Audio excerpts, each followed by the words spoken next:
Cabo. It's a 9 or 11-day trip, and bring people around, show them all different towns, places, do fiestas with the town people, share, whatever. We have a bike trip called Rip to Cabo, which has been going for over a decade. One time a year, ride to Cabo San Lucas. Well, the trip does. Sometimes I'll ride to Cabo more than once in a year. And then we do a couple other smaller trips. We do a trip called Baja Beach Bash with Johnny Campbell. Yeah. And that's and Bulletproof Diesel. And that's about fundraising for the Rancho Santa Marta Orphanage and School in San Vicente. And this year we were fortunate enough to raise over $160,000 for them. Yeah, it's pretty incredible. I've heard some rumblings of people that not only committed, but they were really proud of the fact of the amount of money you guys raised, you know. It's really cool, you know. Maybe a lot of people don't know, but my dad goes back over 30 years with Bill and Kay Lawrence, who started that effort. They originally started in San Quintin, and someone donated them the ranch in San Vicente, and they moved their operation there. And it's orphanage and school.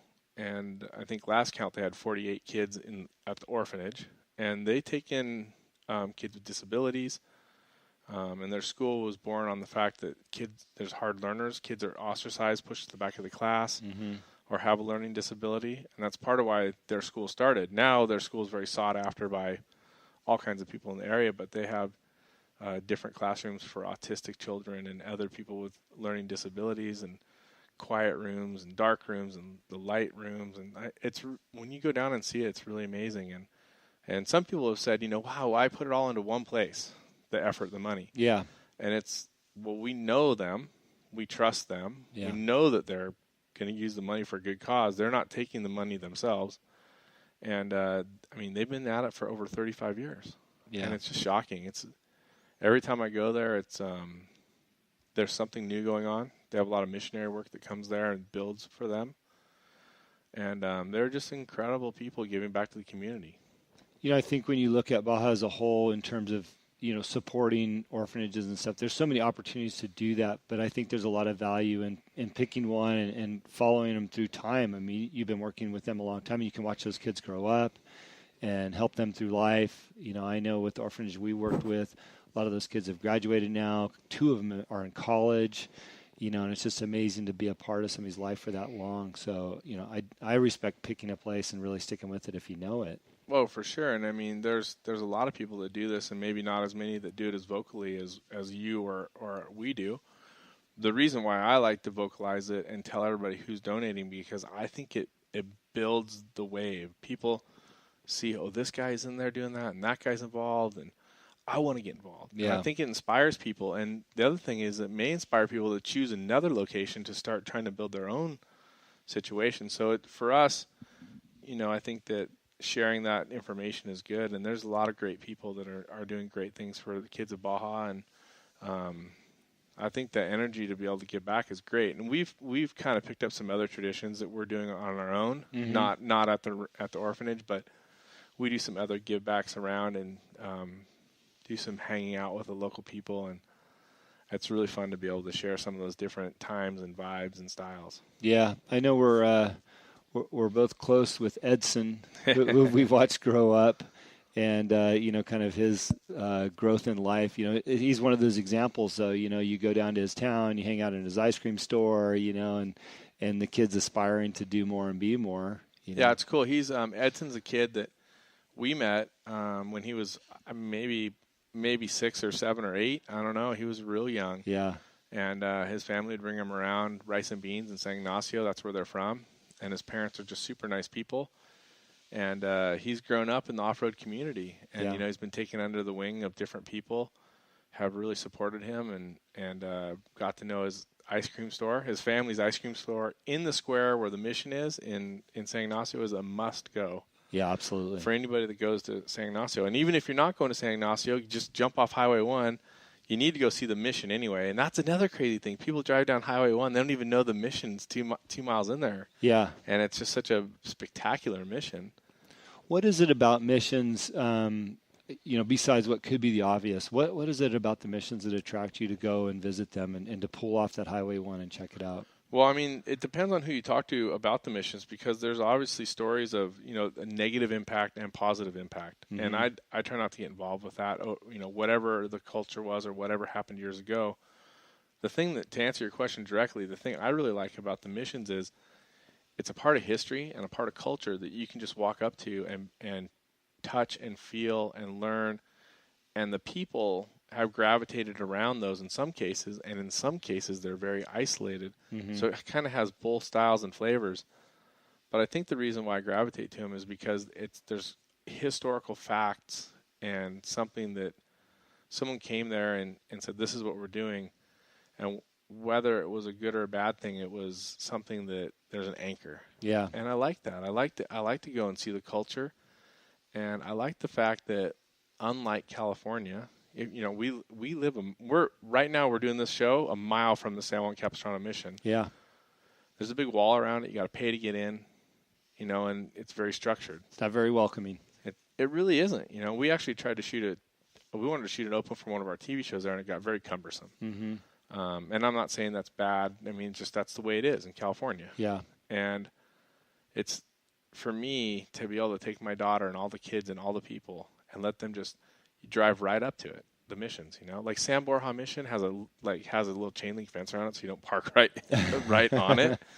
But I mean, the fact that it's just sitting there in the middle of nowhere and people can just drive up and just, you can feel what it was like when they built that. And then to have the people that are 8 generations have been there to share that mission with people at San Borja, above LA Bay.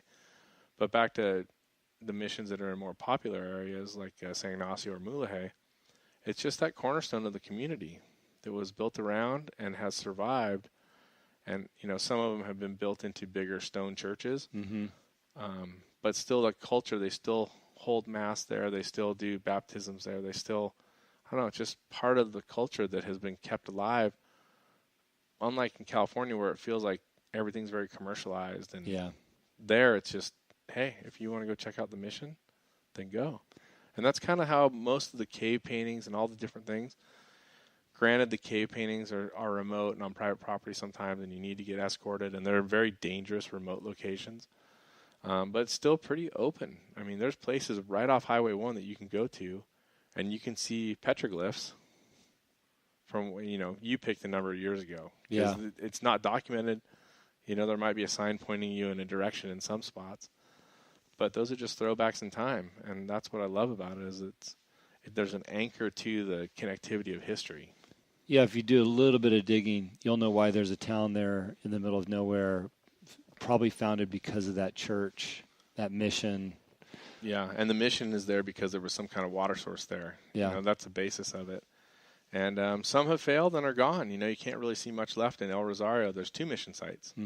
There's not much there, and that's right on Highway 1. I mean, only 6 or 7 hours across the border. But beyond that, there's some bangers. There's some stuff you really got to see. It's interesting that this is a topic because when I, back in my tequila days, when anybody wanted to go down and visit the tequila factories, we always encouraged them to stay in the town square, and we referenced the church. 200-year-old church in the middle of the town square. You can go inside.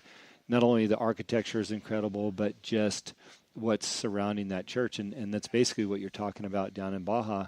And like you said, the door's open. Right. These places are still operating and you can go inside. And if you get there and the caretaker has it closed, most of the times if you pull up, they hear you come into town. The town, I say town loosely, in some cases it might be 200 people or 300 people or 8 people. Yeah. But they hear you coming. They're living there. They'll come. They'll open the door and they'll let you see it. Yeah. And I just think that cultural connection, and for me, I'm a big believer in Jesus Christ, and I think that there's a connection there for me in a different way. Yeah. But you don't have to have that connection if you don't want to. You can just have the architectural connection. And like this San Javier mission, which is 22 miles up the mountain to the west of Loreto. Loreto is the birthplace of the mission trail. That mission is there resurrected. But San Javier mission site was founded before the United States became a country. Yeah. Crazy. And for some people, they think that, wow, the United States, that's old. These missions, the olive tree behind San Javier mission is even older. It's the first olive tree in all of North America. The first use of glass pane windows in all of North America was at San Javier mission, brought over on the galleons from Spain. For the good or bad of it, whatever happened, it's still that piece of history. And there's windows still there that you can see from back then. The olive tree is a testament to, to the history of it. I mean, if you haven't seen it, it's unbelievable. Yeah, I didn't know. Those are a couple facts I didn't know. Yeah, well, you hang around long enough in Baja, you'll pick some of it up. It's like, that's what's an honor about it. Is every time you go, you learn something new. You meet someone new. Or you get to share those stories and those tales with people that are down there for their first time. That's why I love to bring first timers. Yeah. Because right here at Baja HQ, our whole tagline is sharing the Stoke. Yeah. And for me, if I went with the same group of people every single time, it would still be rad. But when you take people that have like we had 2 groups of people that had never crossed the border before, 2 families and 2 Raptors that we built here at Baja HQ. Mm-hmm. They had never been before. Wow. And it totally opened up their eyes. One of the guys hadn't surfed in 20 years. We got him on a surfboard. One guy had never surfed before, and he's like, "No, I'm not going out. I'm not in shape for it." I basically had to berate him. I had to threaten to hit him with a rock. But he went out and caught waves and stood up, and that inspired his wife to start surfing. Now she's surfing here in California. Oh wow! And the kids are into the surfing, and I don't know, just sharing that culture and that vibe. Like if you hang out at the beach all day long in Scropian Bay at San Juanico, eventually you're going to paddle out in the water because it's hot. Yeah.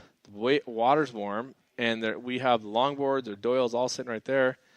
Get your butt out there and go ride some waves. Yeah, and it's probably perfect. It's cool. I'm willing to push anybody into a wave that wants to go. I mean, personally, I probably pushed somewhere around 12 to 15 people into their first wave in the last 2 years at Scropian Bay. Awesome. Yeah, we covered that on the Ripped Cabo show on ABC. Jackson Strong from Australia had never surfed before.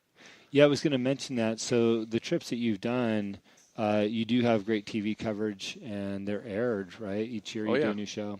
We build a new show for Trail Missions and Rip to Cabo every year. We're partnered with ABC right now, which is, massive network. Yeah. And we've had really great ratings, and we've been invited back for this year again. And actually this year we're going to expand our coverage a little bit with the ABC ESPN family networks. We're partnered with World of X Games, and there's just great people involved. It's really cool. I mean, Honda, Monster, BF Goodrich, they're all loving sharing the Stoke of the whole thing as well. So yeah, and that wasn't just a shameless sponsor drop, but that was like those are big companies who believe in it, and they've been down there for a long time. For sure. Part of different activities down there. But what I love about it is that there is a show that people can see what you're doing, but they can also share in your experience, from their living rooms, and hopefully they're encouraged enough to drive south. It does blow me away how many people ask, how far do I have to fly to get there, and they live in Orange County. What's really crazy is that there's like 29 million people that live in Southern California or some crazy stat like that, right? Mm-hmm.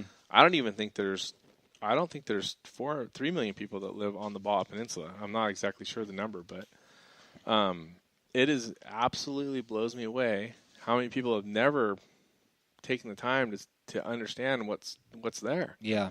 Even just to fly to Cabo. It's only 2 hours from San Diego airport, which is the easiest airport in the world to fly out of for the customs and everything. To go to Cabo is 2 hours, hour and 50 minutes. Yeah, easy. And it is so beautiful. I mean, just if you stay in San Jose del Cabo, there's great resorts right there and great sharing and just great culture. Cabo, I agree, has blown up. It's like, it's a little bit like Newport Beach in some ways. Yeah.